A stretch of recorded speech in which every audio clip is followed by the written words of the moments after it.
Bonjour, c'est Abdoul. Aujourd'hui, je suis à Nice sur la promenade des Anglais et j'ai rendez-vous avec le cinéaste et compositeur Bertrand Bonello. Silence, on tourne. Bonjour Bertrand, Bonjour. comment tu vas? Ouais, ça va Ouais. plutôt bien. Ça va plutôt Merci de très bien. m'accueillir à Nice chez toi. Tu es natif d'ici.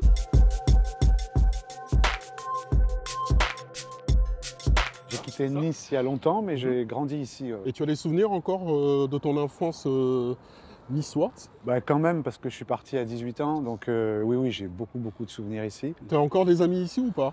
Et il me reste un copain de collège, Mhm. qui est le type avec qui j'ai découvert le cinéma, en fait. C'était l'arrivée de la VHS, des vidéoclubs. Et... Ah, nous, on louait beaucoup de films d'horreur. Cronenberg, les Argento, les Bava. Carpenter, Bava, Fulci, Romero. Mhm. Tobe Hooper. Et toi, tu es musicien de formation, hein, c'est ça? Ouais, Hein, à la base, hein. j'ai fait de la musique bon, classique. Mhm. Et puis après, j'ai basculé vers le pop, rock, etc.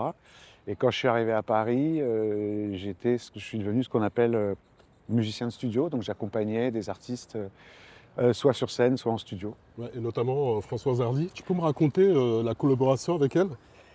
Françoise, j'ai fait un album avec elle. J'ai pas Mhm. fait de, j'ai pas fait, D'accord. pas fait de scène. D'ailleurs, elle faisait pas beaucoup de scènes, hein. Et c'est un album qui s'appelle Le Danger, que moi j'aime beaucoup, qui n'a pas beaucoup marché, mais qui est vraiment un de ses meilleurs albums. Elle était facile à vivre ou pas? Enfin, je veux dire, facile à vivre, ça va? Elle était particulière, hein. Mhm. Elle avait un avis assez tranché sur les choses.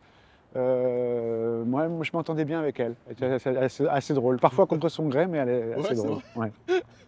Alors, toi, tu as présidé au Festival de Cannes. Et C'est mes fondations, ouais. fondation, ouais, Ouais. tout à fait, avec des courts-métrages. Quel souvenir tu as du Festival de Cannes, justement? Ah, c'est un festival compliqué. Mhm. Moi, j'y suis allé 6 ou 7 fois.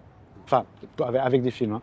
Il a changé ce festival. Je pense que la plupart des cinéastes, surtout français, ont un rapport un petit peu amour-haine avec ce festival. Quel est ton souvenir d'une belle palme d'or Bah, par exemple, j'ai été la Palme d'Or pour Apichatpong Weerasethakul. Oui, Je oui, trouve que oui. c'était un beau geste du jury, quoi. Son nom, j'ai du mal à le dire. Ouais, je me suis entraîné, hein. Ouais, tu peux me le dire? Apichatpong Weerasethakul.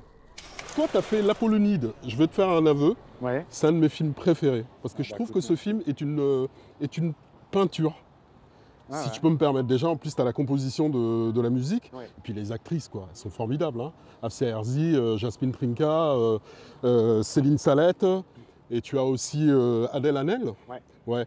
Comment tu as choisi ces actrices-là? Ça a duré presque 10 ou 11 mois.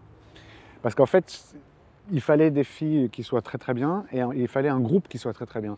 Donc la première, c'est assez facile à trouver. Puis après, la deuxième, il faut qu'elle soit bien, mais qu'elle aille avec la première. La sixième, ça commence à devenir très compliqué. C'est comme faire un bouquet avec que des fleurs différentes, c'est que le bouquet soit beau. Tu peux m'amener quelque part, non? Allez, on Ouais. va aller à mon bureau du jour, à l'Opéra de Nice. Qu'est-ce que tu aimes dans le cinéma autrichien? C'est difficile de ne pas citer Michael Haneke. Qui a d'autres dans le cinéma autrichien? Le cabinet du docteur Caligari. Ah oui, plus ancien, ouais. De Vianney. Et dont d'ailleurs j'utilise des images dans le spectacle. Alors nous voilà dans l'Opéra de Nice. Alors tu vas faire la mise en scène du spectacle Transfiguré de Arnold Schoenberg. Alors ça n'est ni un concert ni un opéra, c'est un spectacle protéiforme, assez hybride, très visuel, dont l'idée c'était de rentrer dans la tête de Schoenberg comme compositeur, comme homme, comme peintre aussi, il y a beaucoup de ses peintures, de comprendre comment la grande histoire et la montée de l'antisémitisme a influé sur son œuvre, et surtout de montrer que ce n'est pas un compositeur difficile, mais un grand romantique et un grand inventeur de formes. J'étais avec l'un de mes cinéastes préférés, Bertrand Bonello. Merci beaucoup. Bah de rien. Clap de fin.